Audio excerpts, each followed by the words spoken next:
News4 Telugu channel news కి స్వాగతం. నేను సంధ్య. ముందుగా ముఖ్యాంశాలు. నేడు అయోధ్యకు ప్రధాని మోదీ. అఖిలేష్ టార్గెట్ గా బీజేపీ ఎన్నికల ప్రచారం.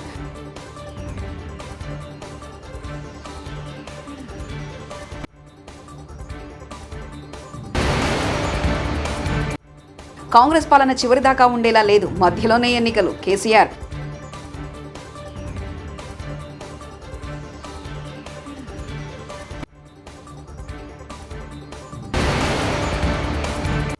అమరావతిని మళ్లీ రాజధాని చేసేందుకే ఏపీలో కూటమి. అమిత్ షా.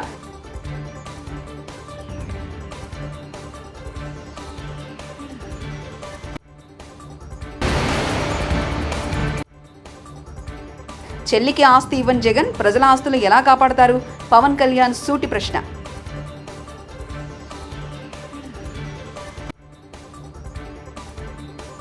లోక్సభ ఎన్నికల ప్రచారంలో బీజేపీ స్పీడ్ పెంచింది.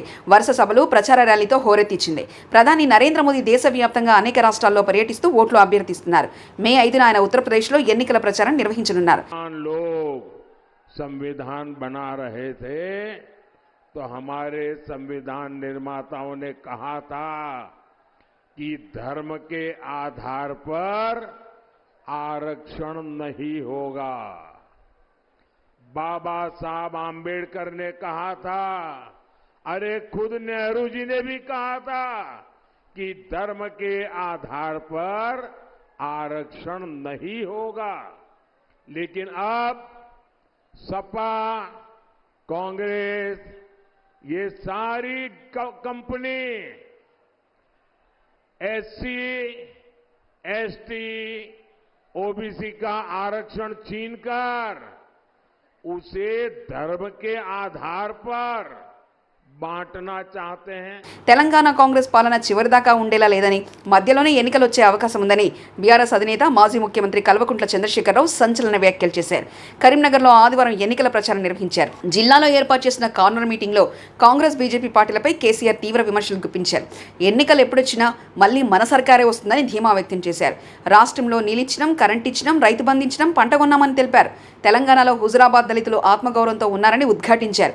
మొన్నటి అసెంబ్లీ ఎన్నికల్లో రేవంత్ రెడ్డి మాయమాటలు నమ్మారని అన్నారు. రైతులమని చెప్పుకున్న వాళ్ళు, రైతు నాయకులమని చెప్పుకున్న వాళ్ళు, స్వయంగా రైతులమని చెప్పుకున్న వాళ్ళు, చరణ్ సింగ్ గారు కావచ్చు, దేవిలాల్ గారు కావచ్చు, మహారాష్ట్రలో వసంత్ దాదా పాటిల్ కావచ్చు, వాళ్ళంతా రైతులే. నిజానికి నేను కూడా రైతులే, ఎవరు పెట్టలే. అశోక్ గులాటి అని చెప్పి నాకు ఒక ఆగ్రో ఎకానమిస్ట్ మిత్రుడు ఉంటే ఆయన నేను అడిగిన, మాది కొత్త రాష్ట్రం ఇట్లా జరిగింది, శిథిలమైపోయినాం, బాధపడ్డాం, సరే ఇప్పుడు విడిపోయినాం, రైతు బాగుండాలి, వ్యవసాయ స్థిరీకరణ జరగాలి, ఏం చేయాలి ఆయన చెప్పిన వాళ్ళకి 2-3 ఇన్పుట్స్ చేయండి. దాంతోపాటు ప్రపంచవ్యాప్తంగా కూడా ప్రభుత్వాల యొక్క మద్దతు లేకుండా ఇలా వ్యవసాయం జరుగుతలేదు, వ్యవసాయంలో ఉన్న బాధలు అటువంటి మంచి పంట చేయడానికి రాలవన పడుతుంది. మంచి పంట 2 తల్లైతే పండుతుందంటే తల్లిదాకా ఎండిపోతుంది, ఏదో రోగం వచ్చి ఎండిపోతుంది. అనేక రకాల బాధలు ఉంటాయి. వాటి నుంచి తట్టుకొని రైతు నిలబడాలి అంటే ప్రభుత్వం యొక్క ధీమా, మా ప్రభుత్వం ఉంది, మమ్మల్ని చూస్తుంది, మమ్మల్ని కాపాడుతున్న ధీమా మీ రైతాంగంలో రావాలి.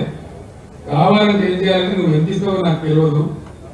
అంతకుముందు మనం ఎరువు బస్తాలు ఇస్తామనుకున్నాం, రైతుకు 4, 5, 6, 10 యూరియా బస్తాలు ఇద్దామనుకున్నాం. ఆయన ఏమన్నాడంటే వానకాలం తీసుకున్న 2 బస్తాలు మిగిలితే మళ్ళీ యాసంగికి 2 బస్తాలు తెచ్చుకోవడాయన, నువ్వు ఎరువు బస్తాలు వేసేస్తే ఆ 2 బస్తాలు అమ్ముకుంటాడు, మళ్ళా రైతు బంధు పథకం బదనామవుతుంది. నువ్వు ఇయ్యదలుచుకున్నది ఏదైతే ఉందో నువ్వు 1000 ఇస్తావా, 2000 ఇస్తావా, ఎకరాన్ని తెచ్చిస్తావో నిర్ణయం చేసి డబ్బులు నేరుగా బ్యాంక్ ఖాతాలో వెయ్యి, మధ్య దళారీ లేకుండా, రూపాయి లంచం లేకుండా నేరుగా రైతు ఖాతాలో వెయ్యి. నువ్వు ఇచ్చిన డబ్బుకు ఆ రైతు యజమాని కావాలి. ఆంధ్రప్రదేశ్లో అమరావతిని మళ్లీ రాజధానిగా ఏర్పాటు చేయడానికి కూటమిగా ఏర్పడ్డామని భాజపా అగ్రనేత కేంద్ర మంత్రి అమిత్ షా అన్నారు. ఎన్నికల ప్రచారంలో భాగంగా శ్రీ సత్యసాయి జిల్లా ధర్మవరంలో భాజపా అభ్యర్థి సత్యకుమార్కు మద్దతుగా నిర్వహించిన సభలో ఆయన మాట్లాడారు. జగన్ అవినీతిలో కూరుకుపోయి పోలవరం ప్రాజెక్టు నిర్మాణాన్ని ఆలస్యం చేశారని విమర్శించారు. ఏపీలో చంద్రబాబు, కేంద్రంలో మోదీ సర్కార్ వస్తే 2 ఏళ్లలో పోలవరం పూర్తి చేస్తామని హామీ ఇచ్చారు. ప్రధానమంత్రి చేయడం అంటే ఈ దేశంలో ఉగ్రవాదాన్ని, నక్సలిజాన్ని పూర్తిగా సమాప్తం చేయడం లాంటిది. मोदी जी को प्रधानमंत्री बनाने का मतलब है भारत को दुनिया में तीसरे नंबर का अर्थतंत्र बनाना। మోడీ గారిని ప్రధానమంత్రిని చేయడం అంటే ఇవాళ విశ్వంలో భారత్ను 3వ అతిపెద్ద ఆర్థిక వ్యవస్థగా నిలబెట్టడమే। मोदी जी को प्रधानमंत्री बनाने का मतलब है 3 करोड़ लखपति दीदी बनाना। మోడీ గారిని ప్రధానమంత్రిని చేయడం అంటే ఈ దేశంలో 3 కోట్ల అక్క చెల్లెల్ని లక్షాధికారులుగా తయారు చేయడమే। मोदी जी को तीसरी बार प्रधानमंत्री बनाने का मतलब है 4 करोड़ गरीबों को घर देना। మోడీ గారిని మూడోసారి ప్రధానమంత్రి చేయడం అంటే ఈ దేశంలో 4 కోట్ల పేదలకి ఇల్లు నిర్మాణం చేసి ఇవ్వడం। भाई और बहनों, मोदी जी को प्रधानमंत्री बनाने का मतलब है 10 करोड़ लोगों को घर में सूर्य घर योजना से मुफ्त बिजली देना। నరేంద్ర మోడీ గారిని ప్రధానమంత్రిని చేయడం అంటే ఈ దేశంలో పేదల ఇళ్లకు 10 కోట్ల మంది ఇళ్లకి సూర్యఘర్ పథకం ద్వారా ఉచితంగా విద్యుత్తునివ్వడమే। और मोदी जी को प्रधानमंत्री बनाने का मतलब है 11 करोड़ किसानों को 5 साल में 3 लाख करोड़ रुपया इनके बैंक अकाउंट में ट्रांसफर करना। मोदी गारी प्रधानमंत्री मल्ली చేయడం।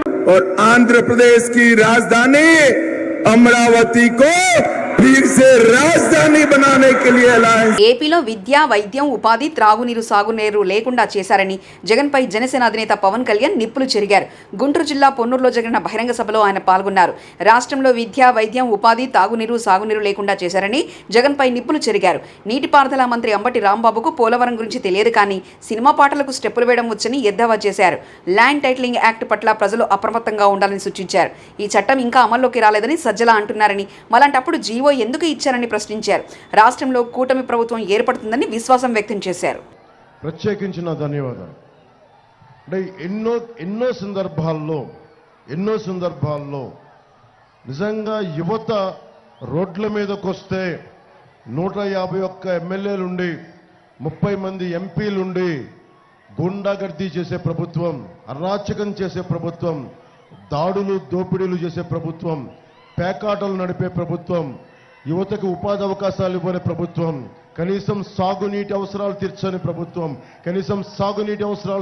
ప్రభుత్వం, ఇవన్నిటిని తట్టుకొని నిలబడగలిగాను. నేను తెలుగుదేశం పార్టీకి అండగా ఉండగలిగానంటే మబ్బుల్లో పరిగెత్తే పిడుగుల్లాంటి మా జన సైనికులకి, కదం తొక్కే వీర మహిళలకి, మీ అందరికీ 2 చేతులెత్తి నేను నమస్కారం తెలియజేస్తున్నాను. ఒకసారి నిజంగా ప్రభావం అయ్యే యువత ముందుకొస్తే ఎలాంటి అరాచకాలైనా మనకి అడ్డుకోవచ్చు అనేది మీరే నిదర్శనం. సో మీ అందరికీ ఎందుకు నేను చాలాసార్లు ఇంటర్వ్యూస్లో ఈ మధ్యన మాట్లాడుతూ ఉన్నాను.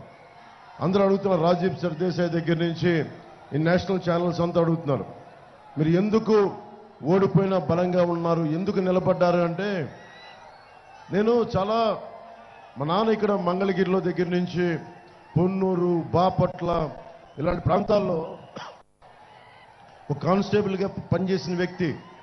సో నాకు సగటు మనిషి మీద ఉన్న కష్టాలు తెలుసు. నాకు అన్నిటికంటే కూడా మన కాళ్ళ మీద మనం నిలబడగటానికి అవకాశాల కోసం ఎదురు చూస్తూ ఉంటాం. సెల్ఫ్ రెస్పెక్ట్ కోసం, ఆత్మగౌరవం కోసం తపన పడుతూ ఉంటాం. మనకు ఎవరికి ఇంకొక డబ్బు అవసరం లేదు.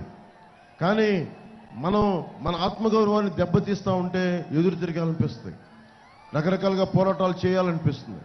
సో సగటు మనిషి కోపం, ఆవేదనని అర్థం చేసుకున్నవాడిని.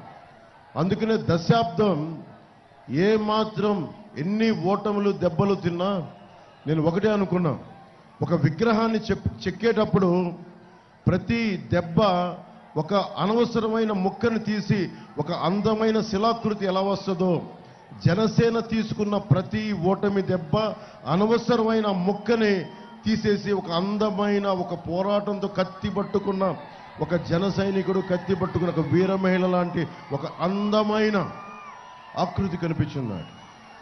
సో ఈ రోజున జనసేన ఎంత బలపడింది అంటే 5 కోట్ల మందికి ధైర్యానికి, రాష్ట్రానికి ధైర్యం నూరిపోతుంది.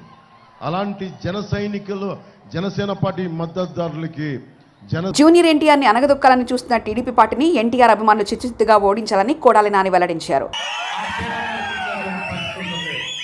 నేను గుడ్డిగా ఆలోచన లేకుండా ఈ దొంగ ఎన్టీఆర్ కుటుంబానికి ద్రోహం చేసినటువంటి ఈ దొంగ చంద్రబాబు నాయుడు ఈరోజు జూనియర్ ఎన్టీఆర్ని ఐటీడీపీ సోషల్ మీడియాలో తిట్టిస్తూ ఉంటారు. చంద్రబాబు నాయుడు భార్యను మేము తిట్టామని చెప్పి పబ్లిసిటీ చేసుకున్నాడు, 7 సైడ్స్ వాకాలు పెట్టాడు. ఎన్టీఆర్ ఏమని చెప్పాడు, ఈ దేశంలో కానీ ఈ రాష్ట్రంలో కానీ మహిళలను గౌరవించడం సాంప్రదాయం, మహిళలను గౌరవించడం మనకి సాంప్రదాయంగా వస్తుంది, రాజకీయాల కోసమో ఇతర అవసరాల కోసమో మహిళల జోలికి వెళ్తాం మంచి పద్ధతి కాదు, ఇటువంటి వాటిని నేను ఖండిస్తున్నానని చెప్పాడు. మహిళలంటే ఈ రాష్ట్రంలో ఉన్నటువంటి మీ భార్యలు, మీ అక్క చెల్లెళ్ళు, మీ తల్లులు అందరూ కూడా ఉంటారు. అందరినీ ఎవరైనా సరే, ఆవిడ భువనేశ్వర్ కావచ్చు, లేకపోతే ఇక్కడ ఈ గ్రామాల్లో ఉన్నటువంటి ఆడపిల్లలు కావచ్చు, ఎవరినైనా గౌరవించడం మన సాంప్రదాయం. అటువంటి జరగకుండా ఉండాల్సినటువంటి అవసరం ఉందని చెప్పి ఎన్టీఆర్ చెప్పాడు. దానికి ఏముంటారు, భువనేశ్వర్ గారి పేరు చెప్పి ఖండించలేదని చెబుతారు. ఎన్టీఆర్ని బండబూతులు తిడతాం. ఎన్టీఆర్ పేరు మీద ఉన్నటువంటి ఎన్టీఆర్ హెల్త్ యూనివర్సిటీ పేరు మారిస్తే ఎన్టీఆర్ చెప్పింది ఏముంది, ఎన్టీ రామారావు రాజశేఖర రెడ్డి గారు స్వయంగా ప్రజల్లో పేరు ప్రఖ్యాతులు తెచ్చుకున్నటువంటి గొప్ప నాయకులు. రాజశేఖర రెడ్డి గారి పేరు పెట్టినందువల్ల, ఎన్టీఆర్ పేరు తొలగించినందువల్ల రాజశేఖర రెడ్డి గారికి వచ్చేటువంటి లాభమో గౌరవం లేదు. ఎన్టీ రామారావు పేరు ఒక యూనివర్సిటీ తీసేసినందువల్ల ఆయనకి పోయేటువంటి పేరు లేదు, ప్రఖ్యాత లేదు. ఇది మంచి సాంప్రదాయం కాదని చెప్పాడు. దీంట్లో తప్పేంటి? రాజశేఖర రెడ్డి గారిని ఎన్టీఆర్ని పోల్చుతాం, మీకు ఇష్టం లేకపోతే పోల్చకూడదా? రాజశేఖర రెడ్డి గారు ఒక శాసనసభ్యుడిగా ఒక మహోన్నతమైనటువంటి స్థానానికి వచ్చి ఆయన పేరు మీద రాజకీయ పార్టీ పెడితే వాళ్ళ అబ్బాయి అధికారంలోకి వచ్చినటువంటి పరిస్థితి ఉంటే రాజశేఖర రెడ్డి గారిని ఎన్టీ రామారావుతో పోల్చగా ఈ ఎదవ ఈ 420 చంద్రబాబు గారితో పోల్చాలా? మైలవరంలో భారీగా అక్రమ మద్యం పట్టివేత. ముందస్తు సమాచారం మేరకు మాటు వేసి కాటు వేసిన అధికారులు. ఎన్నికల వేళ ఎన్టీఆర్ జిల్లా మైలవరంలో భారీగా తెలంగాణ అక్రమ వైద్యం పట్టుబడింది. పట్టుబడిన అక్రమ మద్యంలో ఓఏబీ, మైన్షన్ హౌస్ బ్రాండ్ల మద్యం ఉందని తెలిపిన ఎక్సైజ్ అధికారులు ఈ అక్రమ మద్యాన్ని తరలిస్తున్న ఒక అశోక్ ఎలైలాండ్ మరియు షిఫ్ట్ డిజైర్ వాహనాన్ని సీజ్ చేసినట్లు అధికారులు తెలిపారు. మొత్తం 400 బాక్సులు. వీటిలో రెడ్డిగూడెం మండలం రెడ్డికుంట గ్రామంలో ఓ మామిడి తోటలో 250 బాక్సులు పట్టుకున్న పోలీసులు, మైలవరం మండలం అనంతవరం గ్రామం మామిడి తోటలో 150 బాక్సులు పట్టుబడ్డాయని తెలిపారు. వైసీపీ మంత్రి అంబటి రాంబాబును చీకొట్టిన సొంతాల్లుడు, నా జీవితంలో ఇలాంటి నీచుని ఎప్పుడూ చూడలేదు, అలాంటి వారు చట్టసభలకు వెళ్లకూడదు, ఆలోచించి ఓటు వేయండి అంటే అంబటి రాంబాబు అల్లుడు డాక్టర్ గౌతమ్ వెల్లడించారు. లేదా అని నేను చాలాసార్లు ఆలోచించి చేయటం నా బాధ్యత అని అనుకున్న తర్వాత నేను ఈ వీడియోస్ ఇస్తున్నాను. అంబటి రాంబాబు అంత నీచుడు, నికృష్టుడు, దరిద్రుడు, శవాల మీద పేలాలు ఏరుకునే రకాన్ని నేను నా జీవితంలో చూడలేదు. రోజు పొద్దున్నే దండం పెట్టుకునేటప్పుడు ఇంతటి నీచుడిని ఇంకొకసారి నా లైఫ్లో ఇంట్రడ్యూస్ చేయకు స్వామి అని ఎప్పుడు కోరుకుంటూ దండం పెట్టుకుంటుంటా. అంత భయంకరమైన వ్యక్తి. ఎందుకు ఇప్పుడు చెప్తున్నానంటే తన పోటీ చేయబోయే పోస్ట్ అలాంటిది. ఏ పోస్ట్కి అయితే మంచితనం, మానవతా విలువలు, కనీసం బాధ్యత ఉండాలో వీటిల్లో అందరికీ 100% అందరికీ అన్నీ ఉండక్కర్లేదు. 0.001% కూడా లేని వ్యక్తి అంబటి రాంబాబు. ఇలాంటి వ్యక్తికి ఓటేసేటప్పుడు మనకి తెలియకుండానే కొన్నిటిని మనం ప్రోత్సహిస్తున్నట్టు. ఎలాంటి వాటిని? ఎవరైతే నిస్సిగ్గుగా ఎంత పెద్ద గొంతేసుకొని ఎంత పెద్ద అబద్ధాన్ని అరిచినా సరే దాన్ని నిజం చేయొచ్చు అన్న కాన్ఫిడెన్స్తో బతుకుతారో సమాజంలో, అలాంటి వాళ్ళకి ఓటేస్తున్నట్టు. ఎంత లేకి పని అయినా చేసి చాలా హుందాగా బతకచ్చు సమాజంలో అని అనుకునే వాళ్ళకి ఓటేస్తున్నట్టు. ఏదైనా చేసి సిగ్గు లేకుండా సిగ్గులేని తనాన్ని ప్రోత్సహించవచ్చు అని అనుకునే వాళ్ళకి మనం ఓటేస్తున్నట్టు. ఇలాంటి వాళ్ళకి ఓటేస్తే ఇవే సమాజం యొక్క తలరాతలాగా మారి రేపు సమాజం కూడా ఇలానే తయారవుతుంది.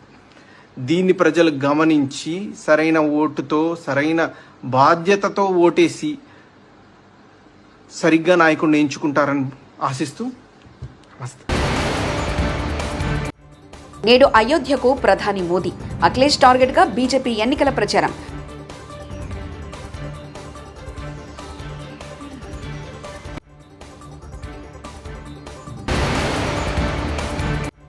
కాంగ్రెస్ పాలన చివరిదాకా ఉండేలా లేదు, మధ్యలోనే ఎన్నికలు. కేసీఆర్.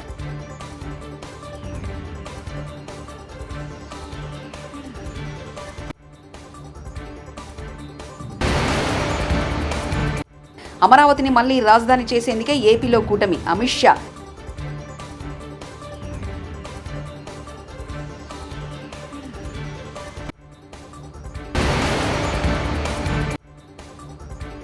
చెల్లికి ఆస్తి ఇవ్వని జగన్ ప్రజల ఆస్తులు ఎలా కాపాడతారు? పవన్ కళ్యాణ్ సూటి ప్రశ్న.